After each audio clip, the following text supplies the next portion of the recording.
They offered him a check to walk away, thinking it would protect me. He didn't even hesitate before considering it, and that's when I knew what I had to do. He came crawling back, full of regret, but I was done being someone's almost. You know how sometimes you meet someone and the world just kind of shifts a little? That's exactly what happened when I met Ethan. It was my sophomore year of college. I was working part-time at this cozy little coffee shop near campus, the kind where we knew all the regulars by name and spent half our shifts gossiping over the counter. Ethan walked in one rainy Thursday afternoon, hair damp, hoodie pulled up, this crooked smile that made my stomach do a weird little flip. He ordered a black coffee, extra shot of espresso, no sugar, which should have been my first clue he was chaotic, and stayed for hours pretending to study. We started talking about music, classes, favorite pizza toppings. He had terrible taste. By the way, pineapple and anchovies? A crime. By the end of my shift, I felt like I'd known him forever. When he asked for my number, it honestly felt inevitable. The first few months were amazing. Like, embarrassingly amazing. Late-night drives with the windows down, random 2 a.m. trips to the diner, skipping class just to stay in bed talking about everything and nothing. He made me laugh until my sides hurt and kissed me like he couldn't believe I was real. When I introduced him to my parents a few months later, I really thought they'd love him. I mean, how could they not? He was funny, charming, smart. Yeah, maybe he was a little rough around the edges, a little cocky, a little too quick with sarcastic jokes, but that was just Ethan. That was part of why I liked him. The first dinner we had together at my parents' house seemed fine. A little stiff, maybe. My mom made her famous lasagna, my dad told his same tired jokes, and Ethan played along politely enough. But when we left, I could feel it. That weird tension, like static in the air. I asked my mom how she thought dinner went, and she just said, "He's very confident, isn't he?" I brushed it off. Parents were always overly cautious, right? They didn't know Ethan like I did. They hadn't seen the way he stayed up all night helping me study for my finals or surprised me with flowers on a random Tuesday just because. I told myself they'd warm up to him. That they were just being protective. I mean, isn't that what parents are supposed to do? But looking back now, maybe, just maybe, a part of me already knew they were picking up on something I was trying really, really hard not to see. If I'm being honest, the red flags were there pretty early. They just looked a lot like quirks when I was deep in the honeymoon phase. At first, it was small stuff. Like how Ethan would always have a little too much to say about the people I cared about. My best friend Emily? Kinda shallow, don't you think? My cousin Luke? Loki a loser. Even when I tried to defend them, he'd just laugh and say I was too soft, too trusting. I convinced myself he was just being honest. Isn't that what you're supposed to want? Someone who tells it like it is? Then there was how he treated money. He wasn't broke, exactly. But he always acted like paying for things was some grand favor he was doing for the world. We'd go out to dinner, and he'd tip the waiter 10% if I didn't quietly sneak a few extra bills onto the table. When I asked him about it once, he just said, "It's not my fault society has no standards." Charming, right? Still, I made excuses for him. I thought maybe he was stressed about money, or he hadn't had great examples growing up. Later, I'd realize excuses were half our relationship. Then came the snide comments about my future plans. When I told him I wanted to apply for a summer internship across the country, he didn't say, "That's awesome," or "I'm proud of you." He just smirked and said, "What, you're gonna be one of those girls who thinks she can have it all?" I remember laughing along like it was just a dumb joke. I remember feeling the sting and choosing to ignore it. By the time we hit the 1-year mark, my parents were done pretending to like him. They weren't outright rude, it was worse. They were careful. They invited us over less. They asked fewer questions about him. Whenever Ethan came up, they'd exchange those looks that said we need to talk about this later. One night after dinner, my dad cornered me in the kitchen while Ethan was outside smoking with my brother. He kept his voice low, like he was afraid Ethan might hear through the walls. He said, "Sweetheart, it's not my place, but are you happy?" I snapped at him. I told him he didn't know Ethan like I did. That love wasn't always easy. That maybe he and Mom had forgotten what it felt like to be young. God, I wish I could go back and shake myself. Because the truth was, I wasn't happy. Not really. I was exhausted from always defending him. From smoothing things over. From pretending that every uncomfortable moment was just a fluke.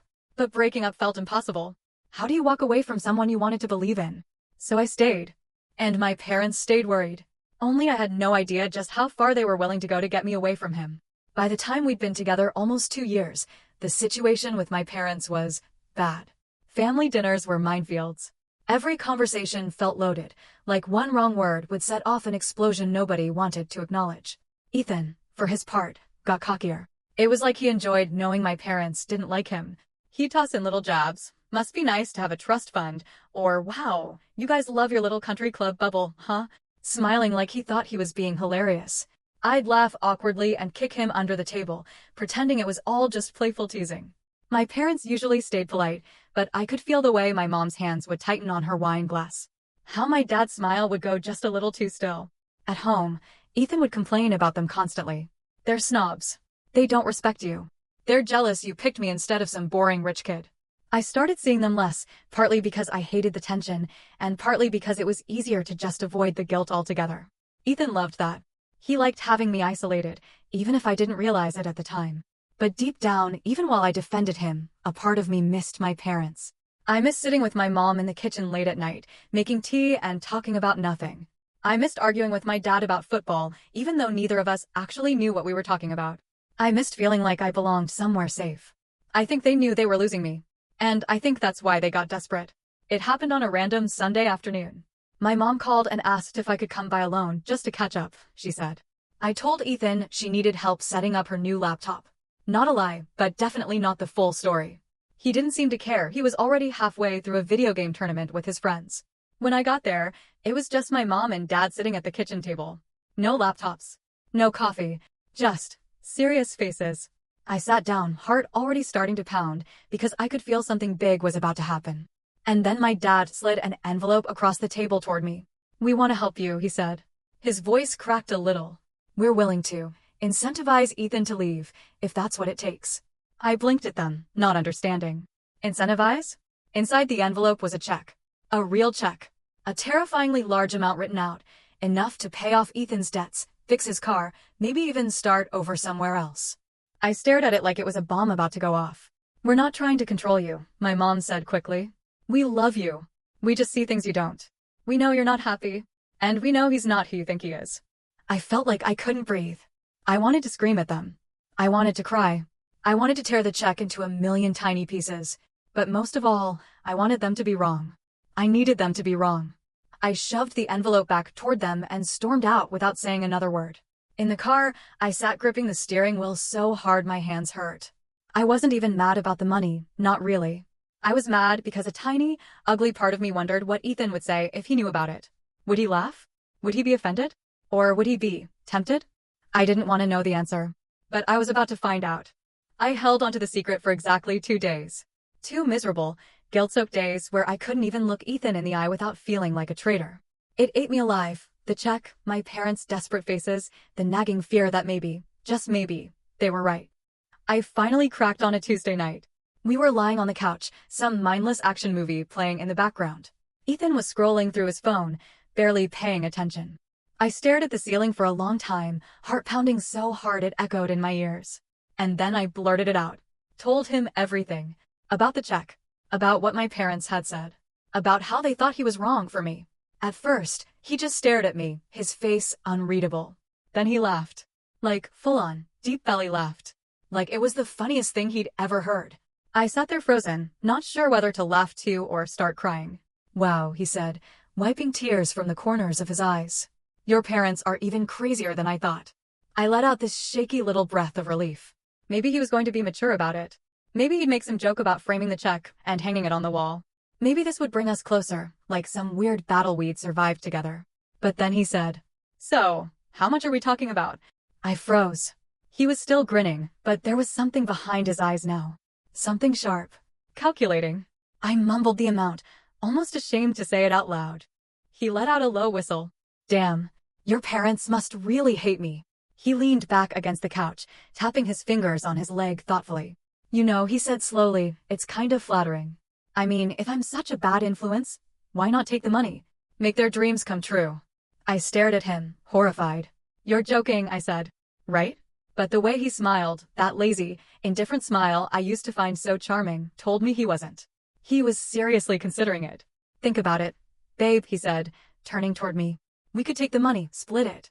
You go back to your little perfect family, I get a fresh start, no hard feelings." I wanted to be sick. Everything inside me rebelled at how casual he sounded. Like our whole relationship was just a bad business deal he was ready to walk away from for the right price. No, I said, my voice shaking. Absolutely not. He shrugged, like it was no big deal. Like I'd just turned down a dinner reservation he suggested. Suit yourself. Just saying, you'd be better off. I stared at him, this boy I had once thought I might marry, and felt the slow, crushing realization settle over me like a heavy blanket. He didn't love me. Not really. Maybe he never had. Love doesn't negotiate terms. Love doesn't ask for a cut of the payoff. Love doesn't look at you like an opportunity. I didn't even argue. I didn't yell. I just stood up, went to my room, and quietly closed the door behind me. For the first time in months, maybe years, I slept peacefully. Because deep down I knew. This wasn't the beginning of the end. It was the end. And it was about damn time. The next morning, the world felt different. Like something heavy had shifted inside me overnight. I woke up to find Ethan gone, no note, no text. Just his half-empty coffee mug still sitting on the counter like he had planned to come back. He didn't. Not that day, not the next. At first, I thought maybe he needed space to cool off, that maybe I needed space too. But as hours turned into days, reality started sinking in. He wasn't giving us space. He was checking out. No calls. No apologies. No pounding on the door begging me to forgive him. Honestly, I don't know what hurt more, the idea that he might actually take the money and leave, or the realization that he could walk away from me so easily. On the third day, I got a text. No, I miss you. No, I'm sorry. No, let's talk. Just. You think your parents will still honor that offer? My stomach dropped. That was it. That was his priority. Not me. Not fixing what we had. Just the money. I didn't answer. Instead, I did something I hadn't done in months. I called my mom. I half expected her to be smug, to say, I told you so the second she heard my voice. But when she answered, she just said softly, come home. No conditions. No judgment. Just, come home. I packed my things in a fog. The books he'd never read but insisted looked intellectual on the shelves. The hoodie he always stole from me, still hanging on the coat rack. The framed photo of us at my cousin's wedding, where he smiled just right for the camera but never once danced with me afterward. I left it all behind.